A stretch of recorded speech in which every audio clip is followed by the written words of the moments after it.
आदाब नमस्कार, मैं शाहिद उमर। स्वागत आप सभी का सियासत टीवी के हिंदी समाचार में। आइए देखते हैं सबसे पहले हेडलाइंस। राष्ट्रपति ने आपातकाल को बताया संविधान का काला अध्याय। अभिभाषण में सरकार का रोडमैप भी बताया। संजय राउत ने राष्ट्रपति मुर्मू पर साधा निशाना, बोले तानाशाह सरकार की जिम्मेदार वह भी, उन्हें सरकार को रोकना चाहिए। आम आदमी पार्टी के लिए खुशखबरी, राज्यसभा सांसद संजय सिंह को मिली बड़ी राहत। सेंगोल मुद्दे पर जयंत चौधरी और अनुप्रिया पटेल की दो टूक, सपा सांसद की चिट्ठी पर कहा कि इसका कोई अर्थ नहीं। जयपुर में आज 100 दुकानों और मकानों पर चलेगा बुलडोजर। कल 140 अवैध निर्माण किया गया था ध्वस्त। अमेरिका ने भारत को धार्मिक स्वतंत्रता के मामले में घेरा, अल्पसंख्यकों को लेकर कही बड़ी बातें। अब खबर विस्तार से। राष्ट्रपति द्रौपदी मुर्मू ने लोकसभा और राज्यसभा की संयुक्त बैठक को आज संबोधित किया। इस दौरान उन्होंने प्रधानमंत्री नरेंद्र मोदी के नेतृत्व वाली नवनिर्वाचित सरकार की प्राथमिकताओं को सामने रखा। 18वीं लोकसभा के गठन के बाद संसद की संयुक्त बैठक में मुर्मू का यह पहला संबोधन है। नई लोकसभा का पहला सत्र गत सोमवार से शुरू हुआ था। इसके अलावा राज्यसभा का 264वां सत्र आज से शुरू होगा। किसान अपने छोटे खर्चे पूरे करने के लिए इसके लिए पीएम किसान सम्मान निधि के तहत उन्हें 3,20,000 करोड़ रुपये से ज़्यादा राशि दे सकते। मेरी सरकार के नए कार्यकाल के शुरुआत दिनों से ही किसानों को 20,000 करोड़ रुपये से अधिक की राशि ट्रांसफर की जा चुकी है।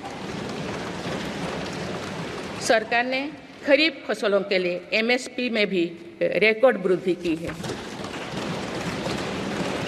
माननीय सदस्यगण, आज का भारत अपनी वर्तमान जरूरतों को ध्यान में रखते हुए अपनी कृषि व्यवस्था में बदलाव कर रहा है। हम ज़्यादा से ज़्यादा आत्मनिर्भर हो और ज़्यादा से ज़्यादा निर्यात से किसानों की आमदनी बढ़े, इस सोच के साथ नीतियाँ बनाई गई है, निर्णय लिए गए हैं। जैसे भारत दलहन और तिलहन में दूसरे देशों पर निर्भरता कम करने के लिए देश के किसानों को हर संभव मदद दे रहे हैं। ग्लोबल मार्केट में किस तरह के फूड प्रोडक्ट की डिमांड ज़्यादा है, इसके आधार पर नई रणनीति बनाई जा रही है। आजकल ऑर्गेनिक उत्पादों को लेकर दुनिया में डिमांड तेजी से बढ़ रही है। भारत के किसानों के पास इस डिमांड को पूरा करने के पूरा भरपूर क्षमता है। इसलिए सरकार प्राकृतिक खेती और इससे जुड़ी उत्पादों की सप्लाई चेन को सशक्त कर रही है। ऐसे प्रयासों से किसानों का खेती पर होने वाला खर्च भी कम होगा और उनकी आय भी और बढ़ेगी। माननीय सदस्यगण, आज का भारत दुनिया की चुनौतियां बढ़ाने के लिए नहीं बल्कि दुनिया को समाधान देने के लिए माना जाता है। विश्व बंधु के तौर पर भारत ने अनेक वैश्विक समस्याओं के समाधान को लेकर पहल की है।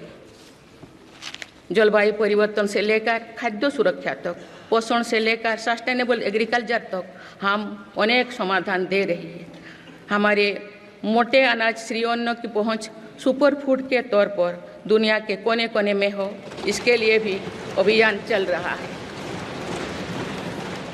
भारत की पहल पर पूरी दुनिया ने वर्ष 2023 में इंटरनेशनल मिलेट्स ईयर मनाया है। आपने देखा है, हाल ही में पूरी दुनिया ने अंतर्राष्ट्रीय योग दिवस भी मनाया है। भारत की इस महान परंपरा की प्रतिष्ठा विश्व में लगातार बढ़ रही है। योग और आयुष को बढ़ावा देकर भारत एक स्वस्थ विश्व के निर्माण में मदद कर रही है। मेरी सरकार ने रिन्यूएबल एनर्जी क्षमता भी कई गुना बढ़ाई है। हम जलवायु से जुड़े लक्ष्यों को निर्धारित समय से पहले प्राप्त करने की दिशा दिखा रहा है। नेट जीरो के लिए आज भारत के प्रयास कई दूसरे देशों को प्रेरित कर रहे हैं। इंटरनेशनल सोलर अलायंस जैसे पहल पर आज रिकॉर्ड संख्या में दुनिया के देश हमारे साथ जुड़े हैं। माननीय सदस्यगण, आने वाला समय ग्रीन एरा यानी हरित युग का है। मेरी सरकार इसके लिए भी हर जरूरत जरूरी कदम उठा रही है। कांग्रेस अध्यक्ष मल्लिकार्जुन खड़गे ने कहा, राष्ट्रपति का भाषण ऐसा होता है जो एक विजन दस्तावेज होता है, लेकिन हमें अब तक ऐसा कोई विजन दस्तावेज नहीं दिखा। अब सिर्फ जो सरकार कहती है वही राष्ट्रपति के भाषण में आती है। इस बार देखेंगे कि कोई नई चीज आएगी या नहीं। एक विजन डॉक्यूमेंट होता है, लेकिन हमने देखते आया अब तक ऐसी कोई विजन डॉक्यूमेंट हमको नहीं मिली। अब सिर्फ जो सरकार कहते हैं वही बात राष्ट्रपति के भाषण में आता है। देखेंगे इस बार कोई ऐसी नई चीज वो लोग लाने वाले हैं क्या, देश को देने वाले हैं। देखेंगे इन्फ्लेशन और अनएम्प्लॉयमेंट का समस्या सुलझाने वाले हैं क्या है। देखिए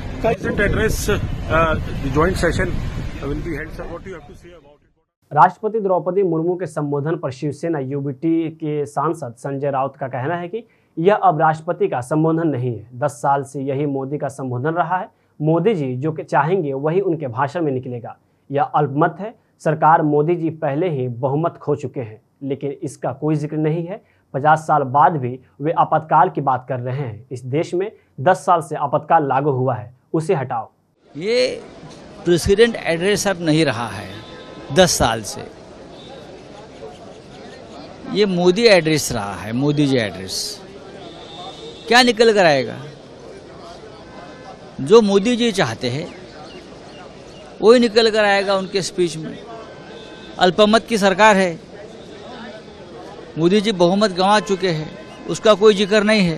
प्रेसिडेंट ने कहा कि ये ठीक है और ये कोई मेजोरिटी नहीं है। ये बैसाखी पे चल रही सरकार है, जितने दिन चलती है चलने देंगे। उन्होंने इमरजेंसी 50 साल के बाद भी ये इमरजेंसी की बात करते हो, कोई मुद्दा नहीं है। इस देश में 10 साल से इमरजेंसी लगी है, वो निकालो। कांग्रेस सांसद शशि थरूर ने कहा कि हमने नीट परीक्षाओं के बारे में कुछ नहीं सुना, हमने युवाओं की बेरोजगारी के बारे में कुछ नहीं सुना। बहुत ज़रूरी विषय है। नीट मुद्दे पर उन्होंने कहा कार्रवाई होनी चाहिए। हम ये भी समझना चाहते हैं कि मैनेजमेंट क्यों इतनी बुरी हुई है। कभी भी परीक्षा रद्द होती है, कभी किसी को ग्रेस नंबर मिल जाते हैं। हमें इन सब पर अच्छी जानकारी चाहिए। देखिए, मैं यही कह रहा था कि राष्ट्रपति जी सरकारी भाषण दे दिए तो नॉर्मल है। सरकार के ही सारे मुद्दे वो लोग आगे बढ़ाने का कोशिश में होंगे, लेकिन इस समय 49 साल के बाद ये जो इमरजेंसी के बाद जिक्र किया, मेरे ख्याल में कोई लॉजिक नहीं था उस विषय पे। आज के मुद्दे के बारे में बोलना चाहिए था। हम नीट परीक्षा के बारे में कुछ नहीं सुना, हमारे युवाओं की बेरोजगारी के बारे में कुछ नहीं सुन पाए। तो बड़ी जरूरी विषय है। और आपको ये भी मालूम है कि मणिपुर इस शब्द तो ना प्रधानमंत्री के मुंह से निकला ना राष्ट्रपति जी से। ये बड़ी जरूरी है कि इस किस्म के विषय, चीन के सीमा से में क्या हो रहा है, बहुत बड़े विषय हमारे देश में है जो हम उठाना चाहते हैं हमारे देश में। और ये उठाने के लिए सरकार इस भाषण को इस्तेमाल कर सकते थे।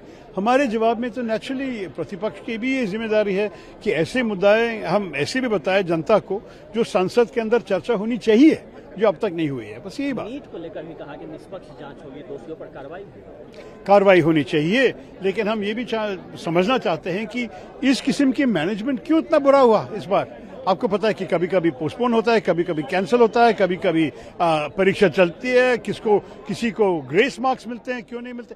ये सारे विषय पे हमको अच्छी जानकारी। एआईएमआईएम सांसद असदुद्दीन ओवैसी ने कहा कि भाजपा अभी भी ये समझ रही है कि वो 2019 के नतीजों में है। इस पूरे राष्ट्रपति के भाषण में कहीं भी अल्पसंख्यक शब्द का इस्तेमाल नहीं हुआ है। आखिर क्यों इतनी नफरत क्यों है? देश में सबसे ज्यादा बेरोजगार नौजवान हैं, उनके बारे में सिर्फ बातें हो रही हैं।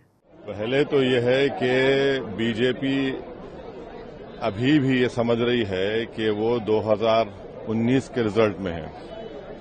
तो अभी उर्दू में कहते हैं कि अभी ख्वाब गफलत से बेदार नहीं हुए हैं। दूसरी बात यह है कि इस पूरे प्रेसिडेंट के एड्रेस में कहीं पर भी लफ्ज माइनॉरिटी का इस्तेमाल नहीं हुआ।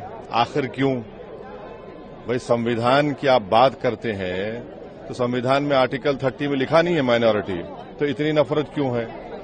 तीसरा यह है कि नौजवानों की बात हो रही है, बेरोजगारी तो इनका मुकद्दर बना कर रख दिया। सबसे ज्यादा बेरोजगार अगर कोई इस देश में है तो नौजवान हैं, उनके बारे में सिर्फ बातें हो रही हैं। चौथी बात यह है कि फॉरेन पॉलिसी के ताल्लुक से कल एंथनी ब्लिंकन कह रहे हैं कि भारत में हेट स्पीचेस का इजाफा हुआ है, भारत में माइनॉरिटीज के जो रिलीजियस प्लेसेस है उनको डेमोलिश कर दिया जा रहा है। पांचवी बात यह है कि कोई देश को राह दिखाने के लिए कि सरकार क्या करने वाली है इकोनॉमी को रिवाइव करने के लिए कुछ जिक्र नहीं है। तो इसमें कुछ है ही नहीं, old wine in new bottle का सवाल है और बीजेपी अभी भी उसी अहंकार में है, अभी रियलाइज नहीं कर रही है क्या हो गया उनको।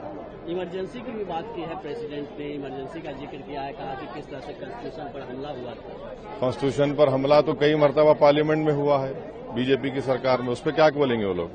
कितने इंस्टेंसेस गिनाए आपको? नीट को लेकर भी कहा कि हाँ, अरे नीट का तो आप बोल देते ना कि दोबारा करवाएंगे, बेशर्मी की हद है। एक सोसाइटी रजिस्टर कर दिया आपने, बेशर्मी की हद है। आप 25 लाख युवाओं से, उनके फैमिलीज के से आप खेल रहे हैं। पेपर लीक हो जाता है एक दिन पहले, हर जगह लीक ही लीक हो रहा है, कहाँ की लीक नहीं हो रहा है। तो नीट को दोबारा करवाना चाहिए, उसका जिक्र ही नहीं है। कहाँ पेपर लीक हो गया? झारखंड में, महाराष्ट्र में, बिहार में, हर जगह लीक हो चुका है। और प्रधानमंत्री झूठ बोलते, ना खाऊंगा ना खाने दूंगा, सब खा रहे हैं, लीक हो रहा है। दिल्ली के मुख्यमंत्री अरविंद केजरीवाल को गिरफ्तार करने के मामले को लेकर विपक्ष और मौजूदा सरकार आमने सामने है। विपक्ष के कई नेता सरकार पर तरह तरह के आरोप लगा रहे हैं। वहीं इसी बीच शिवसेना यूबीटी गुट के नेता संजय राउत का बयान सामने आया है। शिवसेना यूबीटी नेता संजय राउत ने कहा कि केजरीवाल जी को जिस प्रकार से फिर से एक बार जमानत मिलने के बाद भी सीबीआई ने गिरफ्तार किया, ये आपातकाल से भी ऊपर तानाशाही हो गई है और हम सब लोग संसद में इस बारे में सवाल करेंगे। जरूर मैं यही कहता हूँ कि केजरीवाल जी को जिस प्रकार से फिर एक बार जमानत मिलने के बाद भी सीबीआई ने अरेस्ट किया, ये तो इमरजेंसी से ऊपर तानाशाही हो गई और हम सब लोग संसद में इस बारे में सवाल पूछेंगे। आम आदमी पार्टी का कहना है कि आज वो राष्ट्रपति के अभिभाषण का बहिष्कार करेंगे। मैं उनकी भूमिका का स्वागत करता हूं। जिस तरह से तानाशाही चल रही है उसकी जिम्मेदार राष्ट्रपति महोदया भी है। राष्ट्रपति जी ने सरकार को रोकना चाहिए। सर, बस आखिरी सवाल, सैम पिट्रोदा को फिर से इंडियन ओवरसीज कांग्रेस का अध्यक्ष चुन लिया गया। ये कांग्रेस पार्टी की अपनी भूमिका है। Thank you sir. दिल्ली के मुख्यमंत्री अरविंद केजरीवाल की सीबीआई की ओर से गिरफ्तार और फिर रिमांड भेजे जाने को लेकर आम आदमी पार्टी के सांसद संजय सिंह ने बीजेपी पर निशाना साधा है। संजय सिंह ने कहा कि आप सब लोग जानते हैं कि दिल्ली के साथ क्या हो रहा है। नियम कानून को ताक पर रखकर अरविंद केजरीवाल को गिरफ्तार किया गया है। सीबीआई झूठे मुकदमे में उन्हें गिरफ्तार किया। देखिए, दिल्ली के लोकप्रिय मुख्यमंत्री जो 3 बार से प्रचंड बहुमत से जीत के आए हैं, उनको गिरफ्तार करके जेल में डाल दिया गया। और किस दिन जेल में डाला गया? जब सुप्रीम कोर्ट से उनकी जमानत पर मोहर लगनी थी, जब सुप्रीम कोर्ट से उनके छूटने की पूरी संभावना थी, उस वक्त केजरीवाल जी को सीबीआई ने गिरफ्तार कर लिया। ईडी कोर्ट ने उनको जमानत दे दी। तो मैं समझता हूं कि ये एक तानाशाही का बहुत बड़ा उदाहरण है और भारत के प्रधानमंत्री को जांच एजेंसियों के दुरुपयोग के ऊपर बोलना चाहिए, इसको रोकना चाहिए, अरविंद केजरीवाल को रिहा करना चाहिए। इस मांग को लेकर आज हम लोग यहां पर इकट्ठा हुए हैं, अपना प्रोटेस्ट दर्ज करा रहे हैं। और राष्ट्रपति जी का हम पूरा सम्मान करते हैं, लेकिन राष्ट्रपति जी का जो अभिभाषण होता है वो सरकार का लिखा हुआ भाषण होता है।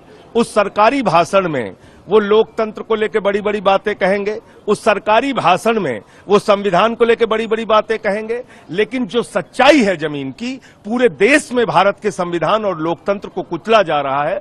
झारखंड के मुख्यमंत्री रहे हेमंत सोरेन जी को गिरफ्तार करके जेल में डाल दिया। वेस्ट बंगाल में जांच एजेंसियों का दुरुपयोग हो रहा है, महाराष्ट्र में जांच एजेंसियों का दुरुपयोग हो रहा है, दिल्ली में जांच एजेंसियों का दुरुपयोग हो रहा है। हमारे मुख्यमंत्री जेल में हैं, हमारे एक शिक्षा मंत्री को जेल में डाल दिया, स्वास्थ्य मंत्री को जेल में डाल दिया, मुझे 6 महीने जेल में रखा। तो इन सारे सवालों को लेकर आज हम लोग यहां पर इकट्ठा हुए हैं और हम लोग सरकार के लिखे गए भाषण का बहिष्कार कर रहे हैं। राष्ट्रपति जी के प्रति पूरा सम्मान है, उनका अपना कोई कार्यक्रम होगा तो निश्चित रूप से हम लोग उसमें शामिल होंगे। इंडिया ब्लॉक के लीडर से भी आप लोगों ने मदद मांगी है क्या? आज तो हमने अपने प्रोटेस्ट की शुरुआत की है। अब इंडिया ब्लॉक के भी नेताओं से बातचीत हो रही है और उनके समर्थन से भी इस आवाज को आगे बुलंद किया जाएगा। आम आदमी पार्टी के सांसद आज राज्यसभा में अरविंद केजरीवाल की गिरफ्तारी के मुद्दे पर प्रदर्शन करेंगे। आप सांसद संदीप पाठक ने कहा कि आज हम राज्यसभा में प्रदर्शन करेंगे और हम राष्ट्रपति के अभिभाषण का भी बहिष्कार करेंगे। स्पष्ट रूप से ये लिखा हुआ है कि कोई गड़बड़ी नहीं हुई है और ये सारे निर्दोष है। फिर बेल दिया गया इस पर। बेल को फिर जब ये हाई कोर्ट आया, हाई कोर्ट ने स्टे किया, फिर सुप्रीम कोर्ट जाए, इनको ये लगा कि हो सकता है कि आज बेल मिल जाए, तो हड़बड़ी में इन्होंने फिर सीबीआई को मूव किया कि आप एंटर करो। फिर सीबीआई आई और सीबीआई ने अरेस्ट कर लिया।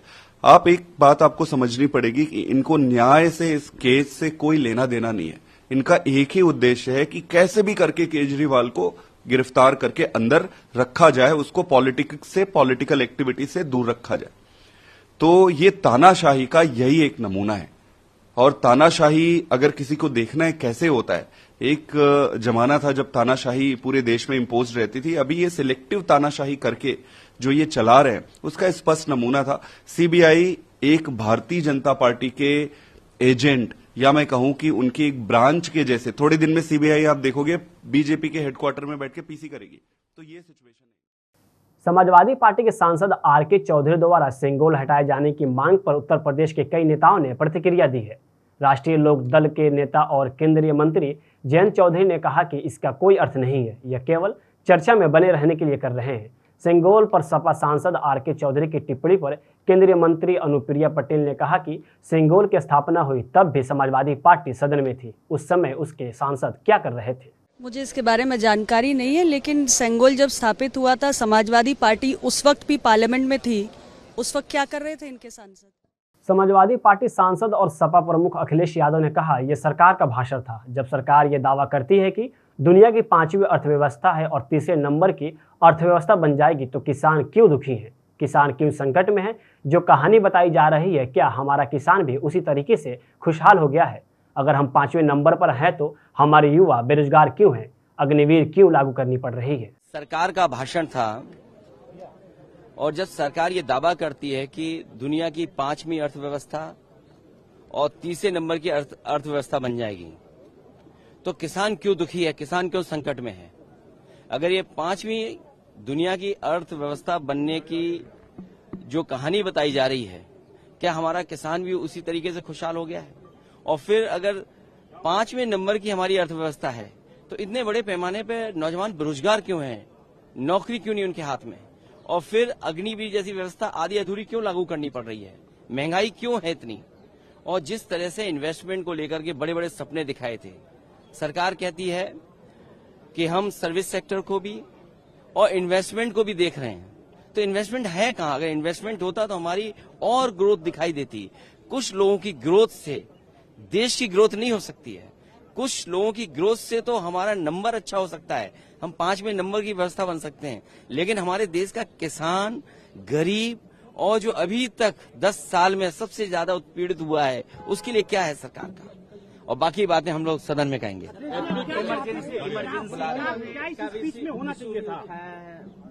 किसने? देखिए, ये सवाल भाजपा के लोगों ने क्या किया है? इमरजेंसी में जो लोग जेल में रहे, समाजवादियों ने तो उन्हें सम्मान दिया, वेतन दिया और भी सुविधाएं दी। क्या ये सरकार सुविधाएं दे रही है? सुविधाएं दी होती, उनका सम्मान दिया होता तो शायद बात की होती तो अच्छा लगता है।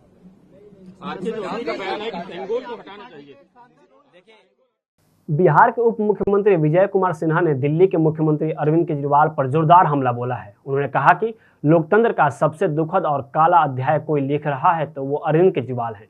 विजय सिन्हा ने कहा कि जिसकी भी इस तरह की गिरफ्तारी हुई है वो नैतिकता के आधार पर अपने पद का त्याग किए हैं। सबसे दुखद और काला अध्याय कोई लिख रहे हैं तो वो अरविंद केजरीवाल जी। नैतिकता के आधार पर जिसकी भी इस तरह की गिरफ्तारी हुई है वो अपने पद का त्याग किए हैं और जो लोकतंत्र का सम्मान है उसको बढ़ाए हैं। लेकिन ये पहला व्यक्ति अपने को पढ़ा लिखा IRS विद्वान आदमी ये संविधान के खामियों से अपने को सुरक्षित करने का प्रयास करते हैं, लेकिन संविधान ऐसे लोगों को कभी संरक्षित नहीं करेगा और ऐसे लोग अपने कर्म का फल भोगेंगे। अरविंद केजरीवाल की पत्नी है सुनीता केजरीवाल, उन्होंने कहा कि पूरा सिस्टम ये सुनिश्चित करने की कोशिश कर रहा है कि उनको जमानत न मिले, ये तानाशाही है। देखिए, अरविंद केजरीवाल जी अपने पाप का फल भोग रहे हैं। झूठा भरम का वातावरण बनाकर झूठी वादा कर करके वो एनजीओ चलाते थे ना, और एनजीओ से विदेशी फंडिंग के माध्यम से अपने साम्राज्य को स्थापित करने में लगे थे। और आज उच्च स्तरीय जब इसकी जांच शुरू हुई है तो इनकी पैठ कितनी गहरी है भ्रष्टाचार में ये स्पष्ट हो रहा है। लेकिन ये लोगों को भरमाएंगे, बरगलाएंगे, सहानुभूति लूटने का प्रयास करेंगे। मध्य प्रदेश भाजपा अध्यक्ष वीडी शर्मा ने कहा, विपक्ष को कुछ दिखाई नहीं देता है, लेकिन देश को दिखाई देता है कि हमारी सरकार ने विकास से लेकर गरीब कल्याण तक और हर मुद्दे पर जो काम किया है वही राष्ट्रपति द्रौपदी मुर्मू ने आज देश की जनता के सामने रखा है। विपक्ष को तो कुछ दिखाई नहीं देता, देश को जरूर दिखाई देता है कि हमारी सरकार ने विकास से लेकर के गरीब कल्याण तक और हर मुद्दे पर जो काम किया है वही महामहिम राष्ट्रपति जी ने आज देश की जनता के सामने रखा है। इसलिए विपक्ष तो केवल विरोध के लिए इस प्रकार की बातों का उल्लेख करता है। लेकिन दूसरी तरफ राष्ट्रपति ने इमरजेंसी का भी जिक्र किया, कहा कि इस तरह से ये ऐसे जो लोग हैं कि कांग्रेस ने इस देश के लोकतंत्र की हत्या की, इमरजेंसी लगा करके कलम बंद कर दी, लोगों को जेल में डाल दिया। तो इस देश के संविधान को, जो संविधान की किताब लेकर के नाटक करते हैं, इन्होंने ही इस देश के संविधान को प्रहार किया, देश के अंदर इमरजेंसी लगाई। तो देश का इतिहास ही कहता है। जेडीए 7 दिनों तक अवैध निर्माण हटाएगा। करीब 100 से अधिक निर्माणों पर बुलडोजर चलाएगा। 85 दुकानें और 10 मकान शामिल हैं। 7 दिन चलने वाली इस कार्रवाई में 691 निर्माण ध्वस्त किए जाएंगे। कार्रवाई के बीच करीब 1 दर्जन लोगों को हाईकोर्ट से राहत मिली है। हाईकोर्ट ने याचिकाकर्ताओं के निर्माण पर बुलडोजर चलाने पर रोक लगा दी है। देखिए, आज कार्रवाई का दूसरा दिन है। आज हमने डिसाइड किया है कि रजत पथ चौराहे से लेके और पटेल मार्ग तक जो अतिक्रमण है, रोड सीमा में आ रहे हैं, उनको ध्वस्तीकरण किया जाए। अभी हम बीटी रोड चौराहा, न्यू सांगानेर रोड पर उस पर खड़े हैं। व्यस्तम चौराहा है, आप देख रहे हैं, यहाँ तक कार्रवाई संपूर्ण की जा चुकी है अभी तक, और हमारे दस्ते आगे लगातार कार्रवाई कर रहे हैं। तो आज करीब 100 के करीब दुकानें हैं और मकान, इसके अलावा कुछ मैरिज गार्डन्स की दीवारें हैं, वो आज ध्वस्तीकरण करेंगे। टोटल कितना चौड़ा होगा ये रोड और हाईकोर्ट की क्या डायरेक्शन है? माननीय उच्च न्यायालय के निर्णय की अनुपालना में ये की जा रही है। 160 फीट का रोड है, इसको 200 फीट करने की कवायद है। ये सबसे बड़ी बात, मुख्य रोड है ये, जो कार्रवाई चल रही है, मलबा जा रहा है, उसको हटाने के लिए क्या जेडी के इलेक्ट्रिक काम कर रही है? लगातार इंजीनियरिंग विंग को निर्देश दिए गए हैं हमारे उच्चाधिकारियों द्वारा, और वो लगातार काम कर रही है। रात के 12 बजे तक भी डंपर मलबे को साफ कर रही है। पाकिस्तान के कराची में लोगों का प्रचंड गर्मी से बुरा हाल है। यहाँ सिर्फ 4 दिन में कम से कम 450 लोगों की जान चली गई है। बुधवार को एक एनजीओ ईदी फाउंडेशन ने यह दावा किया है। एनजीओ ने यह भी दावा किया कि स्थिति इतनी खराब हो चुकी है कि मुर्दा घरों में भी लाशें रखने की जगह नहीं बची है। ईदी फाउंडेशन ने बताया कि ये मौतें सिर्फ 4 दिन में हुई है। ईदी फाउंडेशन ने बताया कि 4 दिन में भीषण गर्मी से 427 लोगों की जान चली गई है, जिसमें बुधवार का आंकड़ा शामिल नहीं है। एनजीओ के हेड फैसल ईदी ने कहा कि कराची में फाउंडेशन के 4 मुर्दा घर हैं और अब स्थिति ये आ गई है कि चारों मुर्दा घरों में लाशें रखने की जगह नहीं बची है। उधर मंगलवार को पाकिस्तान अधिकारियों ने बताया था कि कम से कम 48 घंटों में 20 लोगों की मौत हो गई है। फैसल ईदी ने बताया कि मरने वालों में ज़्यादातर बेघर और ड्रग एडिक्ट हैं जो सड़कों पर पड़े रहते हैं। उन्होंने बताया कि मंगलवार को 135 और सोमवार को 128 लाशें उनके मुर्दा घरों में पहुंची थी। ईदी ट्रस्ट पाकिस्तान का सबसे बड़ा वेलफेयर फाउंडेशन है जो देश भर में गरीबी, बेघर लोगों, सड़कों पर पड़े अनाथ बच्चों और महिलाओं के लिए काम करता है।